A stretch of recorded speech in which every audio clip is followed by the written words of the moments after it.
what's happening between Afghanistan, Taliban, and Pakistan? If both Afghanistan and Pakistan are US proxies, is it okay with the US if these two fight? How does the deep state benefit from wars being fought worldwide? Okay, let's take the first question, like one question. Afghanistan, Taliban, Pakistan. So, where's the map? Here's the map. Quickly take a look at the region. Um, this is Afghanistan, ancient Gandhar. This is Pakistan, and this is India, Bharat. So yes, Pakistan we know is a long-standing U.S. vassal, U.S. asset, U.S. minion. Bangladesh is a newly minted U.S. minion, and Afghanistan is currently it is being ruled by the Taliban. The Taliban came to power which year? 21 was it? 2020 was it? I don't remember which year. I'm sure it was 21, right? Not 22, 21. And Afghanistan was handed to the Taliban on a platter by the Americans.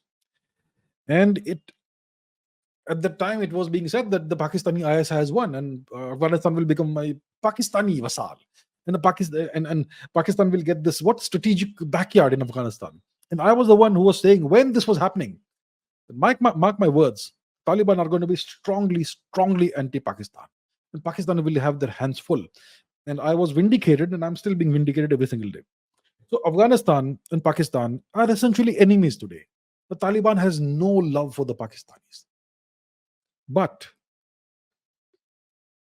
allegedly, Taliban is the US creature. Which what do I mean by that? It is alleged by very high-ranking people who have served in extremely high positions in the Afghanistan government.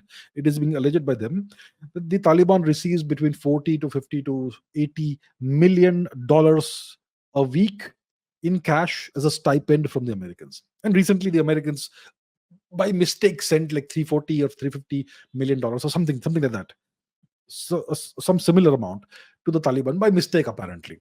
And the Americans also left behind what $80 billion worth of arms and ammunition in Afghanistan for the Taliban to use. So clearly the Taliban are to some extent, in some way or the other, on the American payroll to some extent. Now the Taliban have no love for the Americans, but they will not say no to the cash, and they came to some agreement, Doha Accords, which has some secret clauses as well. So the Taliban and the Americans have some kind of understanding. And essentially, the Taliban's role is to keep the Chinese out to a certain extent and also to counterbalance Pakistan. Now, why would the Americans want two of their vassals to be enemies? Is the question, isn't it? Does it make sense? Of course, it makes sense. Look, the Americans trust nobody. They understand how the world works. The US empire is a continuation of the British Empire. They understand. They are past masters at ruling the world. Divide and conquer, divide and rule. The Americans don't trust the Pakistani military. Even though the Pakistani military has been their minion, their vassal for the past 70 or so years. The Americans know that these generals and military officers are treacherous and have no loyalty to anyone. If they can betray their own country, of course they'll betray the Americans at the first opportunity. So how do you get the Pakistani military in line?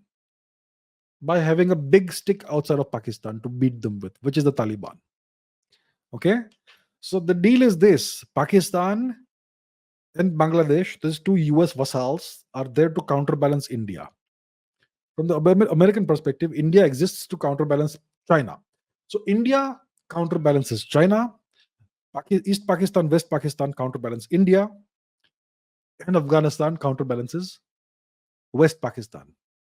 In case the Pakistani military gets out of hand, you can use the Taliban to control them and unleash whatever you want in Pakistan. That's the game that the Americans are playing. Really, really good at this stuff, the Americans. Don't admire them.